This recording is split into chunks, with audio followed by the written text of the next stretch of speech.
People who are anxiously attached feel this source of anxiety when they aren't constantly validated. And why does that happen? Well, because you're looking outside of you to feel a certain way about yourself.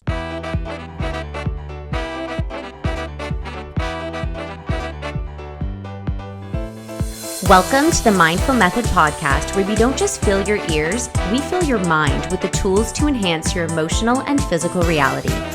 I'm your host, Jordana Sade, here to guide you on this journey of the body-brain connection and help you take your power back to create the life you've always wanted. So grab a seat, because class is in session and our method is on the syllabus. Here at the Mindful Clinic, we're not just changing your mind, we're changing your life. One mindful moment at a time.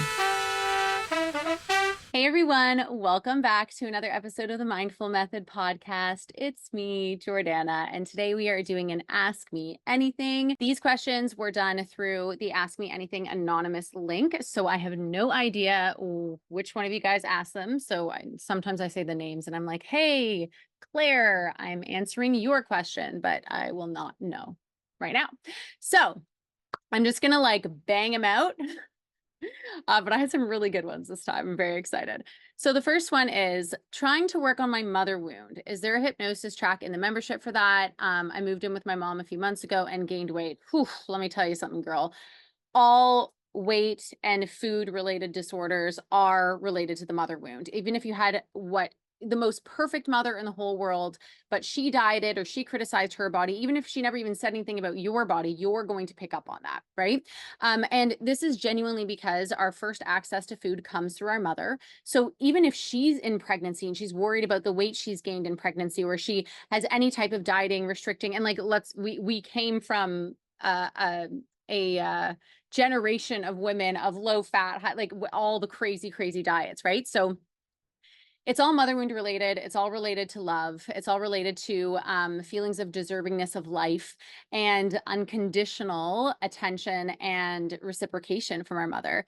And it's also very closely related to physical touch. So anyways, so if you are struggling with gaining weight when you're around your mother, or having weird tendencies, maybe you're more critical of your body, maybe you're more conscious of what you're eating or what you're not eating, you're counting calories, you're wanting her approval and you don't know why, it all makes perfect sense. Honestly, the fastest track to this is just to join the Mindful Method. There's no way there's one hypnosis for it, but there are a few hypnosises in the membership that can help with this. I believe there is a hypnosis called Divine Mother. That's a really good one. And then also healing your masculine and your feminine energy. So there's a masculine and feminine balance. That would be the third one I would go to. The second one I would go to is the humiliation wound. So the humiliation wound is a soul wound, and it is most closely related to weight gain. And oftentimes within the humiliation wound, we touch on the mother, but it's the first time we felt humiliated. Also, just the general weight release hypnosis is helpful. The healthy eating hypnosis is helpful. The exuding beauty hypnosis is helpful. But if you're going to work on the mother wound really and go deep, this is not just a single hypnosis thing. Start with the Divine Mother and then move to humiliation wound, and then the regular weight loss hypnosis stuff. Next question. My gallbladder was removed when I was in my early 20s. Oh, so sorry. Any recommendations? Yeah, absolutely. If you don't have a gallbladder, you need to be taking super enzymes by the brand Now, because it has bile, or taking an enzyme that actually gives you bile. You can't just take regular enzymes like papaya enzymes, or even Digest Gold with ATP Pro, which is my second go-to enzyme. You need something with bile, because you need to be able to release that bile into your bloodstream. If you don't, what you're going to start to notice is that you're going to hold on to a lot more fat, because bile is made in the liver, released by the gallbladder into the digestive system to neutralize the acidity of the chyme, which is basically the broken down food particles from the stomach and the stomach acid. And so once our stomach breaks down, our stomach acid is very low pH. It's very acidic, and it is that way to sterilize and to break down the food that we're chewing. Once it reaches a specific pH, it goes into the duodenum through the pyloric sphincter. And when it's in the duodenum, the liver creates bile, gallbladder releases bile into that digestive system before the small intestine to neutralize it, or the acidic stomach acid would burn through your intestines. So when you're not releasing bile, you're more likely to get ulcers, but bile emulsifies or breaks down fat.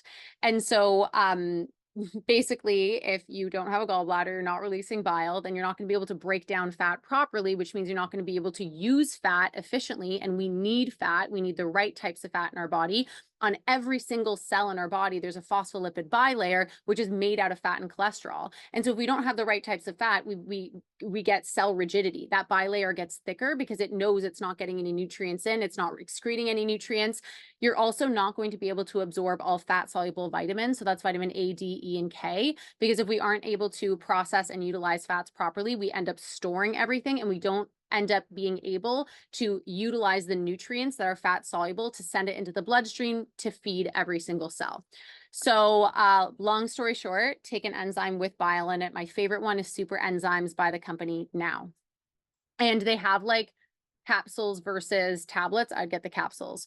Oh, the other thing I should say about that is it also has hydrochloric acid in it. So if you are going to take those enzymes, don't take it and then not eat. Like you need to take it and then eat pretty immediately after. I wouldn't even wait like 20 minutes because it will start to break down in your body. Okay, next question. Why do I cry sometimes after an orgasm, like a really, really big one? I love this. So congrats on your really big orgasms, first and foremost. And secondly, this to me screams unprocessed stored emotions. And I mean, if I was going back and forth with you right now, I would ask you things like, is it sadness, or are you so elated you're crying? Either way, it sounds like all emotions are stored within the body, and the pleasure zone, like when we release oxytocin, it's very emotional for women. This is how we get addicted to partners. This is how we like connect and start to like somebody, is through that release of oxytocin, which essentially is the release of social connection. And it's very euphoric and it's very addictive. And so if you're somebody who craves that social connection and you're having this massive orgasm, if you have unprocessed emotions around feeling connected to the people around you, you're going to have this massive release. Also, if there are unprocessed emotions that are like, if you're feeling sad afterwards and then you're crying, it could literally be the dichotomy of this like really, really beautiful, amazing, euphoric experience. And then you kind of go back to baseline. It's almost like then you go into a void of like, whoa, I really don't have that in my life. Like I don't feel that type of social connection genuinely on a daily basis. This has never personally happened to me, but intuitively, I think it's the second one. Even if you feel like good after, to like when I'm feeling into this, it really feels like there's this really big high and then you kind of go to a low, but I could be wrong. Next question. How can I heal my anxious attachment when it comes to dating? It makes me not want to date because I feel uncertain. I love this question because I just had to go through this. Yeah. Oh my gosh. I was very, very anxiously attached as a child, and I was terrified to enter the dating world because I had built up so much confidence in myself and in, just my business and myself personally, like developing a relationship with my body and really feeling like good about myself in every way. And then it's like, bam, enter the dating world and you're just fucking thrown for a spin. Because the anxious attachment, people who are anxiously attached feel this source of anxiety when they aren't constantly validated. And why does that happen? Well, because you're looking outside of you to feel a certain way about yourself. And the problem with that is like no person, no individual, not even your parents, especially if you're an adult, like they could have done this as a child, but it's too late now. It's now your job. But no person can make you feel a certain way if you don't feel that way about yourself. And so when you're looking outside of you for validation, if somebody has to continually validate, like, I'm not mad at you, I really like you, you're beautiful, all these things for you to actually feel that way, then really what's happening is like you don't feel that way to begin with. And like you're looking for the reflection from other people to give you that sense of like, I'm safe. And it's never going to work. You're never, ever, ever going to feel safe because like nobody can constantly validate and reinforce you 24/7. That's crazy. And like, I can't tell you how much this has changed my life, just like healing this, but this really comes down to actually feeling safe within yourself and in your body. Because with people who are anxiously attached, they're walking around being like, if the guy doesn't call me back, it's because I'm not good enough, or I'm not lovable, or there's something wrong with me. I'm too fat. I'm whatever. And like, none of that is true. They could just not be calling you back because maybe they're not in alignment with you. And actually, maybe the universe is genuinely protecting you from this person because they're not a good match for you. And it was so hard in the beginning when I started dating, because I'm about to sound really vain, but hello, my name's Jordana. I have my Leo and Chiron if you're an astrologer. But anyways, I was going on these dates with like men in the beginning, just like literally anyone. And literal twos were like rejecting me out front. And I was like, are you kidding me? Like, do you not know who I am? And like, I was getting so infuriated. But the reason why it was bothering me is because I had already given them my power, in the sense where even though they couldn't match me, and like, that's the truth. And at the end of the day, it's like, thank God none of that shit worked out, because like, I would have been very, very unhappy. But even though they couldn't match me, it's actually a blessing that, they pulled themselves out. Thank you, universe, for swiping left when I couldn't. But it like, the worst part about it was affecting the way I was looking at myself. And if I can consciously recognize I have a lot to offer, I'm not ugly to look at, and even if you don't think that you're attractive, like, that's the first place to start. Because at the end of the day, like, when we're showing up and we are exposed, like, we are showing up in the body that we have with the face that we have, and it's not all about that, but that is the first thing that like most people are looking at. So first thing, you want to cultivate self-love within yourself, really believing that you're attractive, and like, every single person has the best version of themselves, so don't compare yourself to anyone else. But that's step number one. But it's like, once we cultivate that, when somebody then rejects you, doesn't call you back, whatever, it's like, okay, perfect, they weren't in alignment, that's amazing. And how we kind of move one step further is in the this or better. So when something doesn't work out now, I'm just like, whatever, something better is coming. And I actually get excited for that. I'm like, oh my gosh, I thought this was going to be good. And so if this didn't work out, like, the next thing is going to be even better. And it's going to be so amazing. Why? Because I'm so valuable, and I know my worth, and I have a lot to offer, and like, I'm incredible. So I'm just finding the person that's going to match that energy. I don't want to fucking lock myself down with somebody who isn't going to think all those things about myself. And if they don't think all those things about me, they're not the right person for me. Thank God. Get out of the way. Make room for my husband, please. My next husband, of course. Whoops.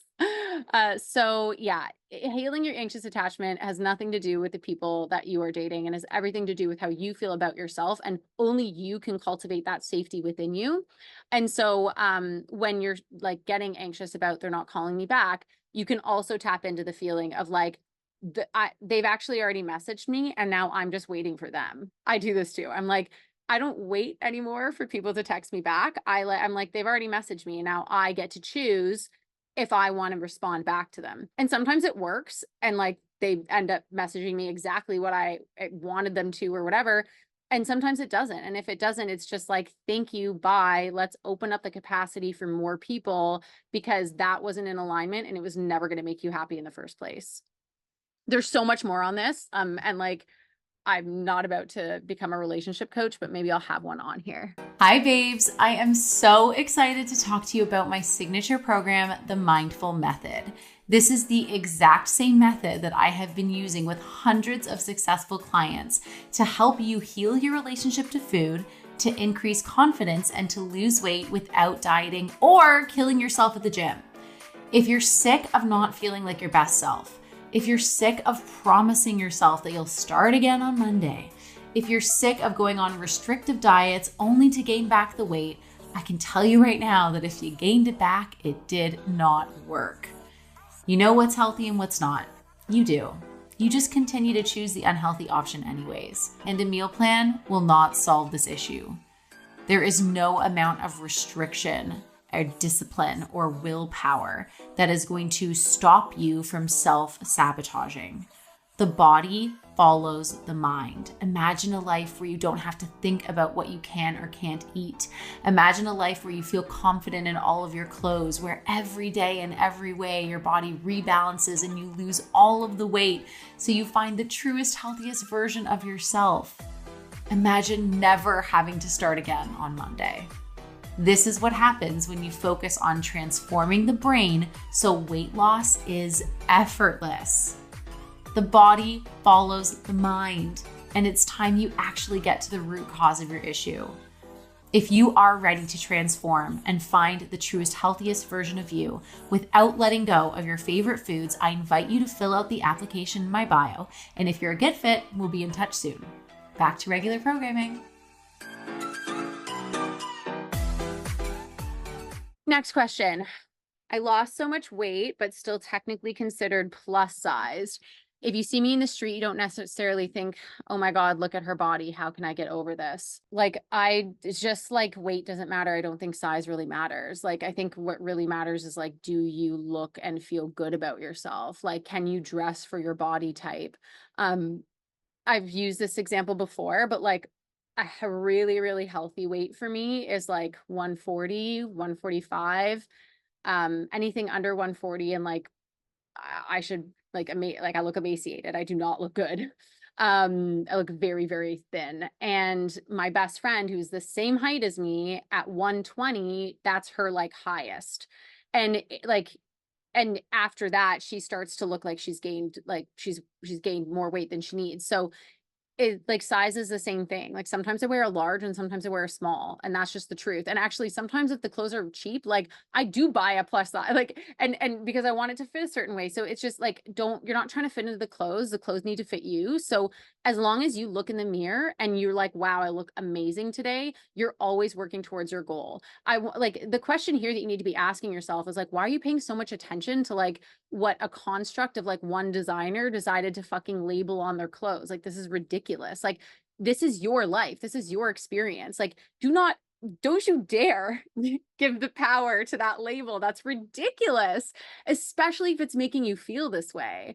And if the question was, I've lost a lot of weight, but I'm still plus size and I'd like to lose more, then like, let's have a conversation about that. But like it is a waste of your time and energy, and you're manifesting something you don't want, and you are spending way too much time in the state of like, I'm not good enough, when really actually you just lost a whole bunch of weight. You should be really proud of yourself. You should be looking in the mirror every single day thinking, I'm so grateful for my balanced body. I'm so grateful that my body is healthy and lean, and I'm so grateful that I look good in all of these clothes, and I know how to dress for myself. Like, that's the energy we're showing up with from now on. End of story. Next question.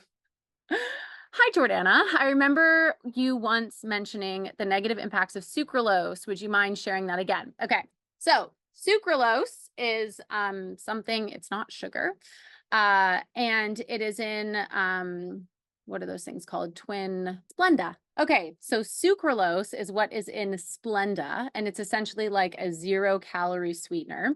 If I can remember this clearly, the molecular structure is 12 carbons, 19 hydrogens, 3 chlorine molecules, and 8 oxygens. Now, so like everything but chlorine would make sugar, but it's not sugar because it has 3 chlorine molecules attached to it, okay? And chlorine is a halogen, and halogens compete for absorption with iodine. Like halogens are chlorine, bromine, fluoride. And so even in your toothpaste, if you're using fluoride toothpaste, or you're drinking water with fluoride, it's competing for absorption with iodine, which the thyroid uses for thyroid function. So one of the reasons why I hate sucralose and I do not recommend it is because, okay, maybe it doesn't have sugar in it, so maybe it won't instantly raise your blood glucose level, but it is fucking with your thyroid. So down the road, when we see people that choose diet drinks or low calorie, whatever, or like fake sugars, yes, blood glucose isn't spiking, but actually everybody's gaining weight when we look down the road because your thyroid now can't function because chlorine is replacing the iodine. So it's literally competing for absorption with thyroid function. And that's why I hate sucralose. Next part of this question is, Additionally, do you have any protein powder recommendations? I noticed sucralose is a common ingredient. Yes. The only protein powder that I really like is beef protein. So if you're a vegetarian, sorry. If you're vegetarian, I would go with a hemp-based one, or I would go with, there's one by Shanusa that is a made out of chlorophyll. And I love it because it's so high in specific nutrients. So it's cleansing the blood at the same time, which is amazing. It's like detoxing at the same time. It's like 300% biotin that you need for that day. It's just got amazing vitamin profile, but it's pretty intense and it doesn't taste great. Like it tastes pretty vegetal. So, but they have vanilla and chocolate, so you can do that one. But the protein powder I use is beef protein. I use ATP Labs beef protein, and a little bit of whatever, if it's maltodextrin or whatever, it's like it's not going to kill you, so I don't get too picky about that kind of stuff. But if we're like constantly using fake sugars and like in replacement of real sugar, like real sugar is like really not even that bad for you. We just need to have a balanced diet all the other times. Okay. So I use ATP Labs beef protein. And the reason why I do that is because a lot of the plant-based proteins have a lot of different like protein extractions from plants. And on every single IgG food intolerance test that I run, I always see pea protein as a highly inflammatory molecule and as like an IgG response. And most of the plant-based proteins have pea protein in it. So rather than creating like a ton of inflammation after you work out, when we really should be bringing that inflammation down, I would just rather you go with something a little bit more like genuine protein. It's also going to be high in B12, which is like why we need it in the first place. So I use ATP Labs beef protein and I like the chocolate flavor. Next question. My friend keeps telling me to get on Unicity. What do you think? I don't know what Unicity is. So I just looked it up. It looks like it's some sort of like metabolic health, whatever. I'm like, okay, how many more products are we going to buy before we realize that the problem is in our brain, not in our metabolism? Like your metabolism functions from your nervous system. So let's focus on the fucking nervous system and stop focusing on like low calorie this or, fat burners or anything like that. No, you heal the brain and the body follows. You don't focus on the body. We're wasting time there. You can buy 100 products and it's not going to work. Next question. I heard you talking about a bowel cleanse on an old podcast episode. Can you tell us more about the process and the product and what it entails? Okay. So I have people ask me about this all the time.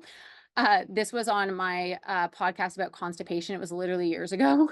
So cool. Thanks for listening. So what I'm talking about here, like there are actual longer bowel cleanses, but what I'm talking about here is something called magnesium hydroxide. So there are many different forms of magnesium. This one is like oxide attached to hydrogen. And why it's so powerful is it literally hydrogenates the entire bowel system. So it's pulling fecal matter. Like fecal matter gets stuck to the intestinal wall, and in our fecal matter is a bunch of hormones, specifically estrogen. So when people have like estrogen dominance, or maybe like they, stubborn weight, etc., it's oftentimes that estrogen is getting reabsorbed through the intestinal wall, or toxins are getting reabsorbed through the intestinal wall. And if we have a very toxic system, then fat is going to be very hard to break down because all toxins are fat soluble, which means that they live inside of fat cells. Like when we have a toxic environment, toxins can't stay in the bloodstream. It can travel to our brain or our heart. It can be really dangerous. So the body has this beautiful mechanism built into it that takes those toxins and it stores them inside fat cells when they can't be excreted quick enough. So if we're reabsorbing our fecal matter, like it's stuck to the intestinal wall, we're reabsorbing the estrogen, we're reabsorbing the toxins, and we're essentially creating like a perfect environment that's like the perfect storm for stubborn weight. And so I love it's called Oxy powder, and it's by Global Healing Center from the UK. They banned magnesium hydroxide in Canada a long time ago because the FDA does not want us to be healthy. FYI, neither here nor there. But I was still ordering it from the UK and it was amazing. Recently, the UK Global Healing Center created a product for Canada and the US that doesn't have the same amount of magnesium hydroxide in it. It still is in it, but it's mixed with magnesium oxide.